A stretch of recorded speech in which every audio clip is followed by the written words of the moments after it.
हमें सब अधर्म से शुद्ध करने में विश्वास योग्य और धर्मी है। सबसे बड़ी सीख यह है कि परमेश्वर की योजना मनुष्य की गलतियों से भी कहीं बड़ी है।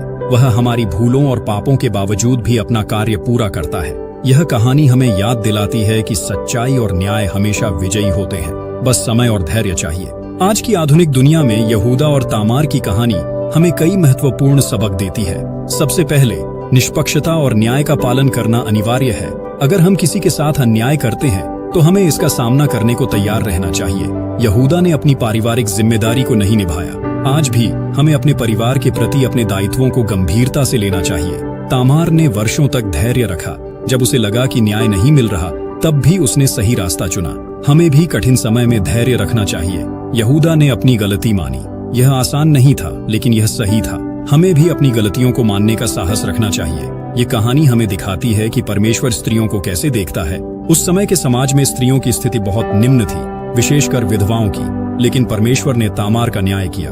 नीति वचन 31 के वचन 8 और 9 में लिखा है, गूंगे के लिए अपना मुंह खोल और सब अनाथों के न्याय के लिए बोल।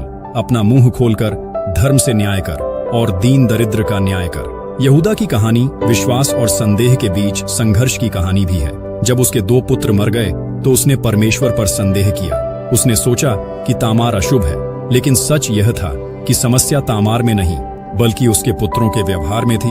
हमें भी जल्दबाजी में निष्कर्ष नहीं निकालना चाहिए। इब्रानियों 11 के वचन 6 में लिखा है, और विश्वास के बिना उसे प्रसन्न करना असंभव है, क्योंकि परमेश्वर के पास आने वाले को विश्वास करना चाहिए कि वह है और अपने खोजने वालों को प्रतिफल देता है। इस कहानी का एक सुंदर पहलू यह है कि परमेश्वर दूसरे मौके देता है। यहूदा ने गलत किया था, लेकिन जब उसने पश्चाताप किया तो परमेश्वर ने उसे नई शुरुआत का अवसर दिया। दूसरा कुरिन्थियों 5 के वचन 17 में लिखा है, इसलिए यदि कोई मसीह में है तो वह नई सृष्टि है, पुरानी चीजें बीत गई हैं, देखो सब चीजें नई हो गई हैं। तामार ने वर्षों धैर्य रखा।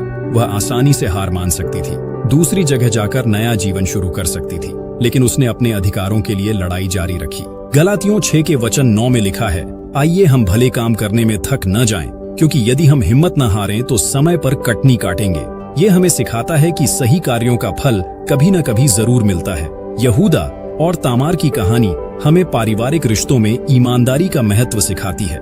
जब यहूदा ने अपना वादा नहीं निभाया तो पूरे परिवार में समस्या हो गई। इफिसियों 4 के वचन 25 में लिखा है, इसलिए झूठ बोलना छोड़कर हर एक अपने पड़ोसी से सच बोले, क्योंकि हम आपस में एक दूसरे के अंग हैं। मत्ती की वंशावली में केवल 4 स्त्रियों का नाम है, तामार, राहाब, रूथ और बतशेबा। ये सभी किसी न किसी तरह से विदेशी या कठिन परिस्थितियों में थीं। फिर भी परमेश्वर ने इन्हें अपनी योजना में शामिल किया। यह हमें दिखाता है कि परमेश्वर की नजर में स्त्री पुरुष का भेद नहीं है। गलातियों 3 के वचन 28 में लिखा है, न कोई यहूदी रहा और न यूनानी, न कोई दास न स्वतंत्र, न कोई पुरुष न स्त्री, क्योंकि तुम सब मसीह यीशु में एक हो। यह कहानी हमें दिखाती है कि कठिन समय में हमारे चरित्र की सच्ची परीक्षा होती है। यहूदा प्रारंभ में असफल हुआ, लेकिन अंत में उसने सच को स्वीकार किया। याकूब 1 के वचन 12 में लिखा है, धन्य है वह मनुष्य जो परीक्षा में स्थिर रहता है, क्योंकि वह खरा निकलने पर जीवन का वह मुकुट पाएगा जिसकी प्रतिज्ञा प्रभु ने अपने प्रेम करने वालों को दी है। परमेश्वर का समय सबसे अच्छा होता है। तामार को लगा होगा कि बहुत देर हो गई है, लेकिन परमेश्वर का समय बिल्कुल सही था। सबोपदेशक 3 के वचन 1 में लिखा है, हर एक बात का एक समय और आकाश के नीचे हर एक काम का एक वक्त है। यहूदा और तामार की कहानी हमें कई महत्वपूर्ण सबक देती है। वह अन्याय को देखता है और समय पर न्याय करता है। परमेश्वर दयालु है, वह पश्चाताप करने वालों को क्षमा करता है और नई शुरुआत देता है। परमेश्वर सर्वशक्तिमान है, वह मनुष्य की गलतियों को भी अपनी योजना का हिस्सा बना देता है। परमेश्वर निष्पक्ष है, वह स्त्री पुरुष, अमीर गरीब, देशी विदेशी का भेद नहीं करता। जब हमने यह कहानी शुरू की थी तो हमने कहा था कि यह एक रहस्यमय कहानी है, तो हम उम्मीद करते हैं कि अब आप समझ गए होंगे कि यह रहस्य क्या था। परमेश्वर की योजना इतनी गहरी और जटिल है कि मनुष्य इसे पूरी तरह नहीं समझ सकता। यहूदा का पतन, तामार का संघर्ष, दोनों भाइयों की मृत्यु और अंत में न्याय का होना, यह सब परमेश्वर की महान योजना का हिस्सा था। आज भी जब हमारे जीवन में कठिनाइयां आती हैं, तो हमें याद रखना चाहिए कि परमेश्वर की एक बड़ी योजना है। हमें धैर्य रखना चाहिए और उस पर भरोसा करना चाहिए। रोमियो 11 के वचन 33 में पौलुस कहता है, आह, परमेश्वर का धन और बुद्धि और ज्ञान कैसा गंभीर है, उसके न्याय कैसे अथाह और उसके मार्ग कैसे अगम है। यहूदा और तामार की कहानी हमें सिखाती है कि परमेश्वर के साथ चलना, उस पर भरोसा करना और न्याय के लिए खड़ा होना हमेशा सही होता है, चाहे कितनी भी कठिनाइयां आएं, लेकिन अंत में परमेश्वर की योजना ही सफल होती है। मत्ती 5:6 में लिखा है, धन्य हैं वे जो धर्म के भूखे और प्यासे हैं, क्योंकि वे तृप्त किए जाएंगे। इसका अर्थ यह है कि जो लोग हमेशा सच्चाई, न्याय और धर्म की चाह रखते हैं, उनका परमेश्वर जरूर ध्यान रखेगा और उन्हें संतोष और खुशी देगा। यानी अगर हम सही काम करने और धर्म के रास्ते पर चलने की ख्वाहिश रखते हैं तो परमेश्वर हमें पूरा करेंगे।